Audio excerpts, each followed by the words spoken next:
안녕하세요. 저는 영화부를 담당하고 있는 박희경 전도사입니다. 제가 잘 보이시나요? 네. 그러면 제 마음도 보이시나요? 안 보이시죠? 저도 제 마음을 눈으로 볼 수는 없습니다. 우리가 마음이 눈에 보이지 않는다고 해서 때로는 별로 중요하다고 생각하지 않기도 하고요. 우리의 마음을 알면서도 부끄럽거나 또는 피하고 싶어서 감추고 속일 때도 있습니다.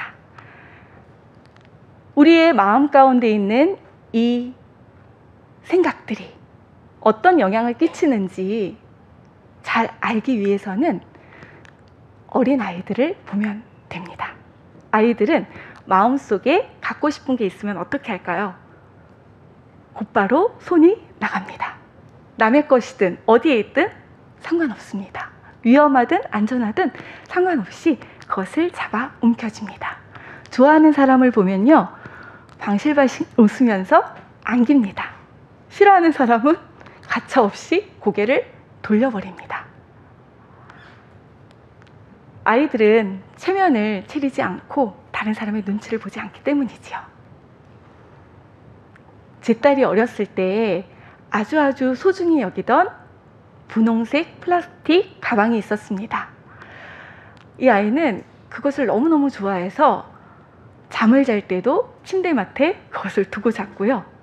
눈을 떴을 때도 제가 가능하면 아이가 눈을 뜰 때 이렇게 보고 인사하며 기도해 주었었는데, 그 기도 때 이렇게 눈 감고 있다가 눈을 이렇게 뜨면은 눈을 비비면서 주섬주섬 가방을 찾아서 열어보고 하나하나 보면서 흐뭇한 미소를 짓습니다. 그 안에 무엇이 들어있었을까요? 네, 대단한 것은 아니었습니다. 아이가 자른 색종이 조각들, 그리고 거기에다가 칭칭 테이프를 감고 무엇인지 정체를 알 수 없는 작품, 또 나름 아이가 멋을 부린다고 반지나 목걸이들, 알이 굵고 유치찬란한 그런 목걸이, 어떤 것은 색이 바래서 이건 버려야 되지 않을까? 라고 생각되는 부분들도 있었는데요. 이것들이 그 아이에게는 기쁨이 되었던 것입니다. 그래서 때마다 그것을 열어보고 살펴보며 저랑 눈이 마주치면 그 순간에는 듭니다. 여기 있다고. 이렇게 마음속에 있는 것, 어떤 것을 소중히 여기는 마음, 그것은 아이의 생각과 아이의 생활을 지배했던 것처럼 우리의 삶에 많은 영향을 끼치게 됩니다. 지금 그 가방이 어떻게 되었을까요? 제가 이번 설교를 준비하면서 막 찾아보았습니다. 오래되었지만 제가 가능하면 아이들에 관련된 것들은 잘 안 버리고 놔두는 편이라 있지 않을까 하고 찾아봤는데 없더라고요. 그래서 아이에게 물어봤어요. 그거 어딨니? 그랬더니 그게 뭔가요? 기억이 나질 않아요. 네가 그렇게 좋아했는데? 모르겠어요. 라고 이야기를 하더라고요. 이따 한들 그 아이에게 어떤 소용이 있겠습니까? 쓰레기로 버려진 그것들을 보면서 내가 이런 것들을 그렇게 소중히 여기고 그렇게 기뻐했다니 흑역사가 되지 않겠습니까? 우리의 마음에는 어떤 마음이 있습니까? 먼 훗날 하나님께서 우리의 지금의 이 마음을 보시고 또 그 마음을 통한 우리의 생각, 행동, 말, 우리의 삶을 보시고 하나님께서는 뭐라고 말씀하실까요? 혹시 저희 아이의 분홍색 가방처럼 쓰레기라고 치부될 것들만 가득하지는 않은지요? 아마도 이 세상에 속한 것이라면 분명히 그때의 쓰레기로 여김받을 것입니다. 지금 당장은 귀하게 여겨지고 좋아 보이고 갖고 싶고 너무너무 보기만 해도 기쁜 그 어떤 것이라 할지라도 언젠가는 쓰레기가 될 날이 분명히 옵니다. 이 자리에 이렇게 보니까 뭐 몇십 년으로부터 100년 이상 사실 분들은 없으시죠? 아무리 귀한들 100년 이상 갈 그 어떤 것도 없을 것입니다. 그렇다면 우리는 어떤 마음을 품고 살아야 할까요? 오늘 본문에는 가장 좋은 본을 우리에게 말씀해 주고 계십니다. 본문 5절에 보면 너희 안에 이 마음을 품으라 곧 그리스도 예수의 마음이니. 누구의 마음을 품으라고요? 예수님의 마음. 여기서 마음이라고 번역된 이 단어는요, 헬라어의 프로네마라고 하는데, 이 프로네마는 의지, 뜻, 목적이 강조되는 단어입니다. 그래서 NIV 그 성경에서도 이 마음을 attitude, 태도라고 표현하고 있습니다. 번역하고 있지요. 그렇다면 예수님의 마음을 품으라고 했는데 어떤 마음인지 우리가 살펴보아야 하지 않겠습니까?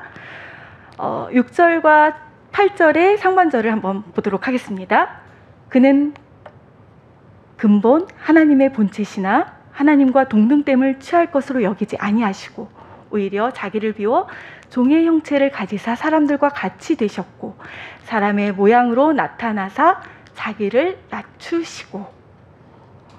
첫 번째 우리가 살펴보는 예수님의 마음은 자기를 비우시고 종의 형체로 낮아지신, 사람이 되기까지 낮아지신 그 마음입니다. 하나님과 동등됨을 취할 것으로 여기지 않는다는 말은 무엇일까요? 예수님께서는 분명 하나님이십니다. 그런데 그 하나님의 그 권리를, 그 영광을, 또 그로 인한 편함을 내려놓는다라는 말씀이십니다. 여기에 자기를 비워라고 표현을 하셨는데요. 이 비워라는 말은 그냥 조금을 그냥 대충 꺼내내는 것이 아니라 아무것도 남지 않도록, 아무것도 아닌 상태가 되도록 한다라는 뜻입니다. 결국 예수님께서는 그 안에 가득 차 있는 영광과 찬송과 그 모든 특권, 특별한 권리들을 다 하나도 없이 비워내신 것입니다. 그리고 종의 모습으로 사람이 되신 것입니다. 우리가 왜 예수님께서 종의 모습으로 사람이 되신 것은 알고 있지요? 우리를 구원하시기 위해서. 그렇다면 하나님이신 예수님이 이 땅에 오실 때 그래도 조금은 폼이 나도록 슈퍼맨이나 또 여러 영화에서 볼 수 있는 영웅처럼 짜잔하고 나타나실 수는 없었을까요? 그런데 예수님은 아니셨습니다. 모든 것을 다 비워내시고 가장 낮은 모습으로 오셨습니다. 가난하다고 여겨지는 그 나사렛 동네에 비천한 목수의 아들로 이 땅에 오셨는데 마리아의 몸속에서 태 속에서 10달 동안 있으시고 또 가장 연약한 아가로 태어나셨습니다. 제가 영화부를 맡고 있고 또 세 딸을 길러보니까 이 갓 태어난 아가들 그리고 생후 한 1년까지는 이 아가들이 주변의 도움이 없이는 거의 아무것도 할 수가 없습니다. 먹을 수도 또 본인의 욕구를, 배변을 처리할 수도 그 어떤 것도 할 수 없습니다. 하나님이신 예수님께서 그 연약한 아기의 모습으로 오셨다라는 것입니다. 그리고 유아기 또 소년기 이런 인간들과 똑같은 과정을 거쳐서 성장하셨다라는 것입니다. 이것은 하나님으로서는 상상할 수 없는 일 아닙니까? 이거는 마치 우리가 벌레의 몸을 입고 벌레가 되는 것과 같은, 아니 어떻게 보면 그것보다도 훨씬 더 간극이 큰, 정말 최대의 영광을 가지신 분이 제일 밑바닥에 겸손함으로 오신 모습을 우리가 볼 수 있습니다. 사도 바울은 이 예수님을 말씀하시면서 이 예수님의 비우고 겸손하게 되신 그 마음을 본받으라고 이야기합니다. 두 번째는 어떤 마음이 있을까요? 8절 뒷부분에 보면 죽기까지 복종하셨으니 곧 십자가에 죽으심이라 라고 이야기하고 있습니다. 두 번째 예수님의 마음은 복종하는 마음입니다. 마땅히 취하여야 할 영광을 비우셨잖아요. 그 비운 곳에 그것도 그대로 두시는 게 아니라 하나님을 향한 복종으로, 순종으로 채우신 것입니다. 죽기까지 복종하셨던 그 예수님, 쉽기만 했을까요? 하나님이시지만 인간의 몸을 입고 오셨기 때문에 연약하신 분이셨습니다. 그래서 겟세마네 동산에서 가능하면 이 잔을 마시지 않고 피하게 해달라고 기도했던 모습을 우리가 알고 있습니다. 십자가에서 죽는 일이 예수님께도 쉽지는 않았던 것입니다. 하지만 예수님은 죄인된 우리를 구하기 위하여 하나님의 뜻이 그 안에 있었기 때문에 죽기까지 복종하셨습니다. 하나님의 뜻을 따르신 것입니다. 그렇다면 예수님의 이 비우심의 낮아지심과 복종의 결과는 어떠했나요? 9절부터 11절까지 나와 있습니다. 한 목소리로 함께 읽어볼까요? 시작.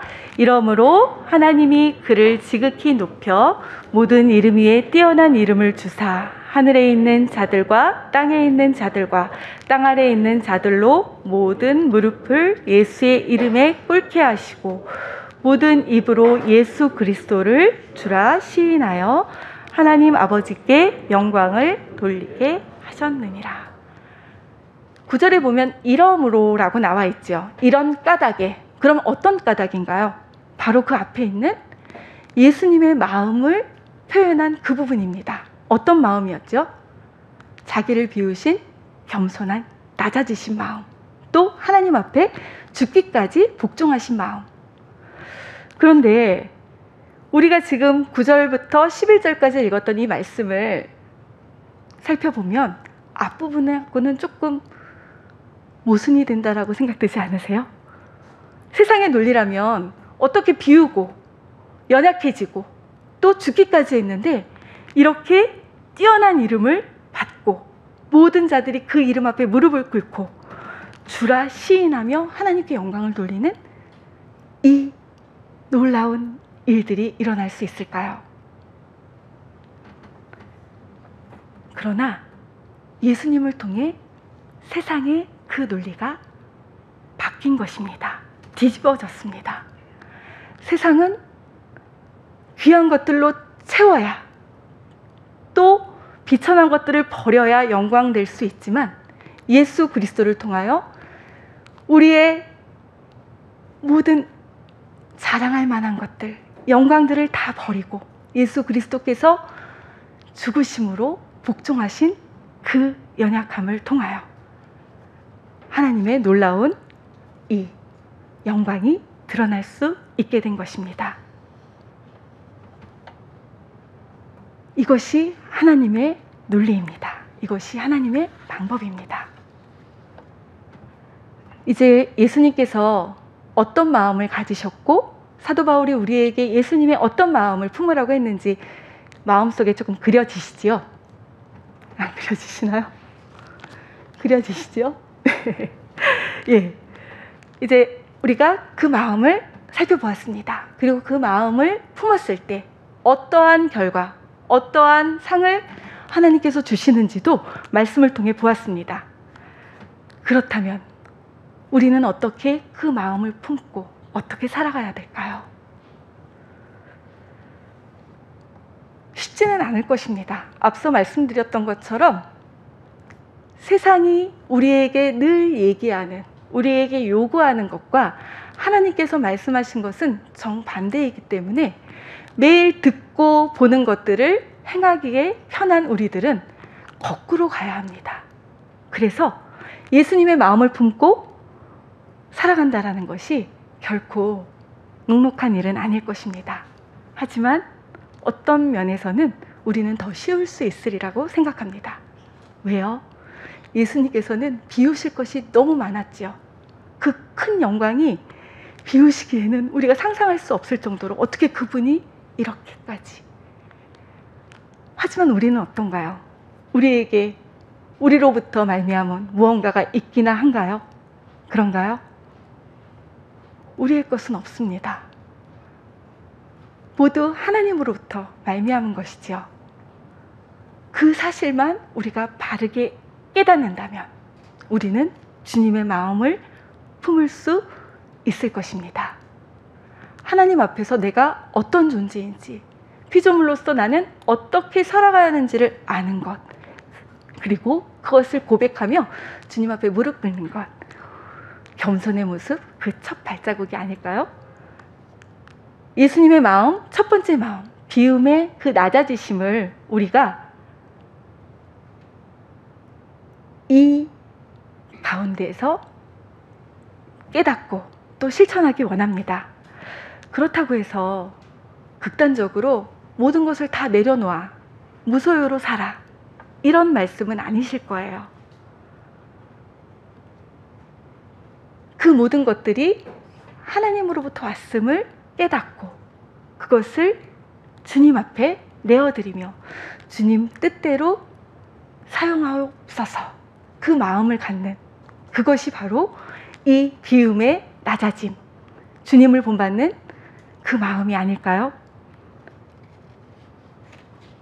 어떤 명예를 가지고 있든지, 어떤 부를 누리고 있든지, 또 어떤 자리에 있든지 모든 것은 하나님으로부터 말미암은 것입니다.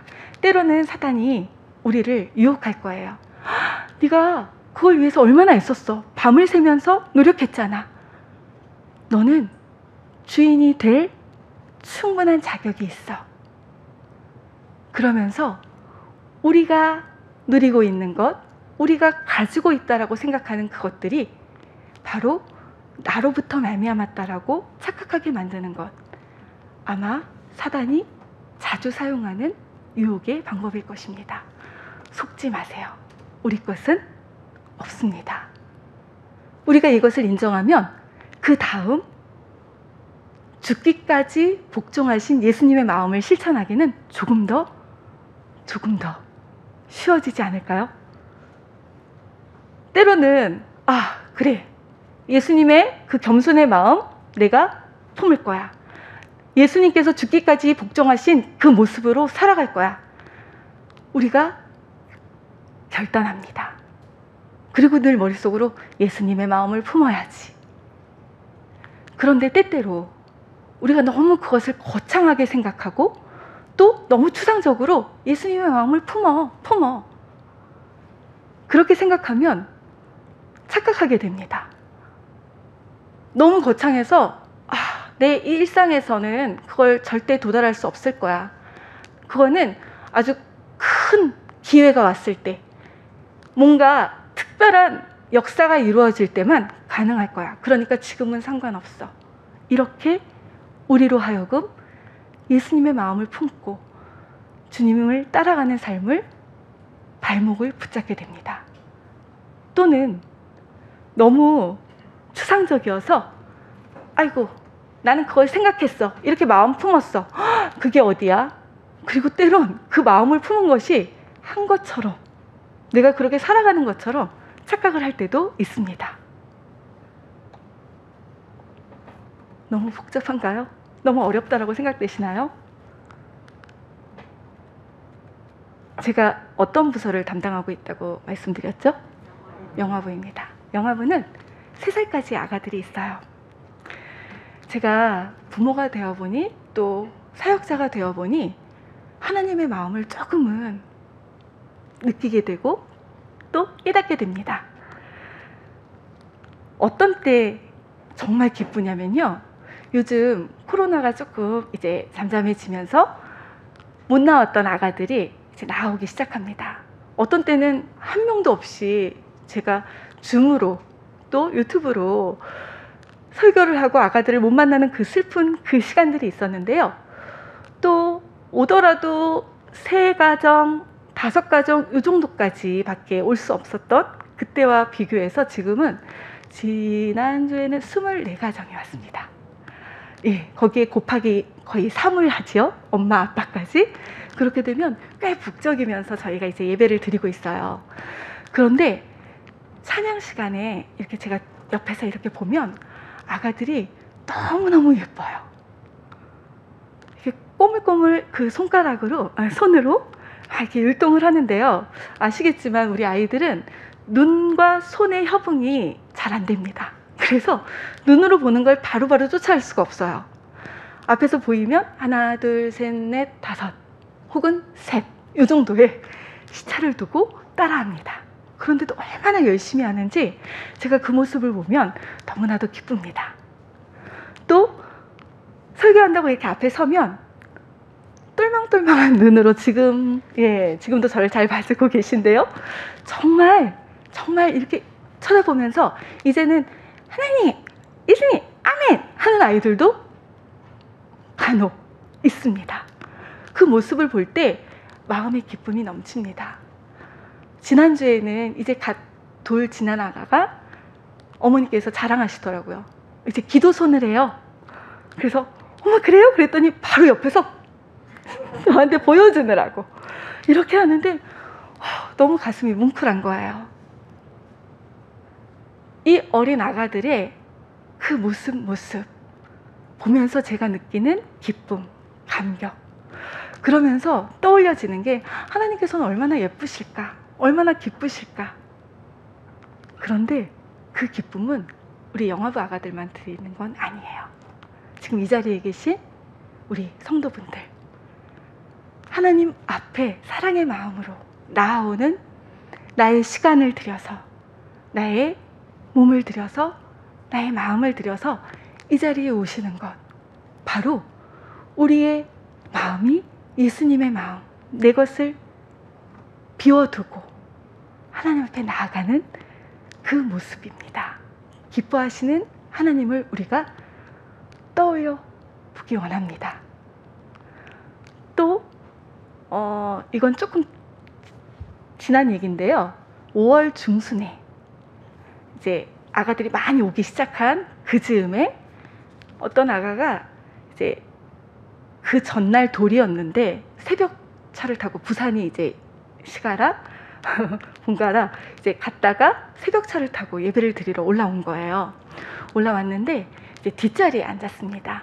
그래서 제가 그 돌 지난 것도 생각을 해서 예쁘다 하고서 이제 만져주고 싶은데 이미 찬양이 진행되고 있어서 눈으로만 이렇게 보고 있는데 이 아가가 옆을 딱 보더니 옆에 아가를 보고 싱긋 웃는 거예요.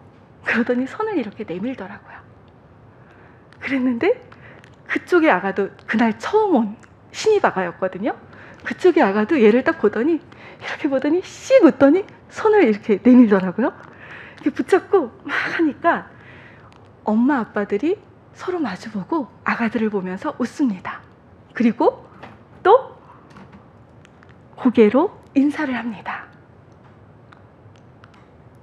예전에는 우리 영화부 목장이 활발하게 진행이 돼서 엄마들 또 선생님들이 주중에도 많이 만났었어요. 그래서 서로 이렇게 좀 친하기도 하고 그랬는데 코로나로 인해서 이 엄마 아빠들도 서로를 잘 모르는 거예요. 그러니까 쭈뼛쭈뼛 하면서 있다가 인사하기도 그렇고 모르는 사람한테 인사하기도 그렇고 그러니까 이제 앞만 쭉 보고 계시다가 아기들을 통해서 서로 눈을 맞추고 인사하는 그 모습 제가 보면서 눈물이 핑 돌았어요. 와, 우리 아가들을 통해서 하나님께서 이렇게 우리 안에 사랑의 교제를 싹 틔우시는구나. 어른들은 부끄러워하고 어른들은 제잖아요. 내가 이거 먼저 인사하면 조금 너무 굽히고 들어가는 거 아니야? 내가 인사했는데 아는 체도 안 하면 어떡하지? 겁내지만 아가들에게는 그런 게 없어요. 그냥 보면 좋은 거예요. 그리고 자기가 갖고 있는 간식들, 이때는 자기중심적인 때라서 자기 입으로밖에 잘 안 들어갑니다. 주기 힘들어요. 그런데 굳이 자기가 가져온 그 젤리를 저쪽에 있는 아가한테 주려고 아장아장 걸어가는 아이들의 모습을 봐요. 그렇게 내밀어요. 어떤 경우는 아무것도 든 게 없는 것 같은데 막 뚜벅뚜벅 걸어가더라고요. 그래서 뭐 하나 하고서 봤더니 자기 손에 붙은 스티커를 이렇게 떼어서 이렇게 붙여주고 다시 돌아오는 거예요.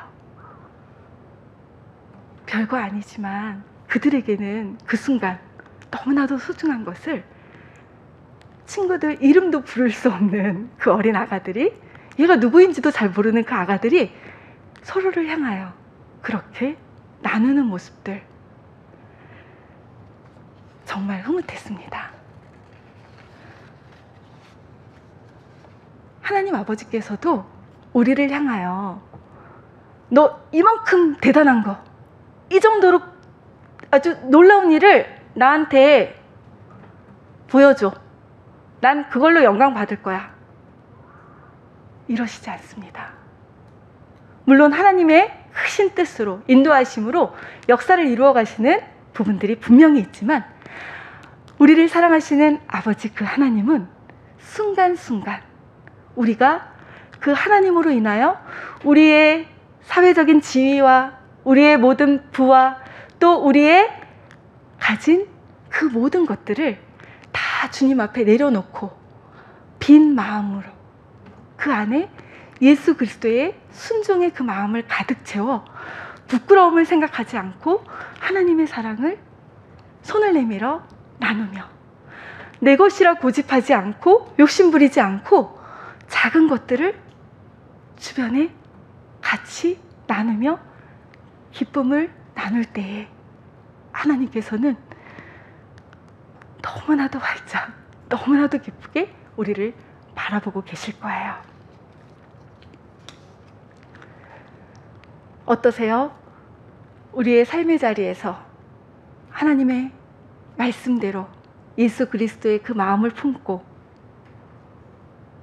우리의 모든 것들을 다 하나님 앞에 내려놓으며 비우고 모든 것이 하나님의 것임을 고백하며 하나님이 원하시는 곳에 내가 나아가겠습니다, 하나님이 말씀하시는 곳에 내게 주신 것들을 사용하겠습니다, 고백하는 마음들 우리의 마음속에 있나요?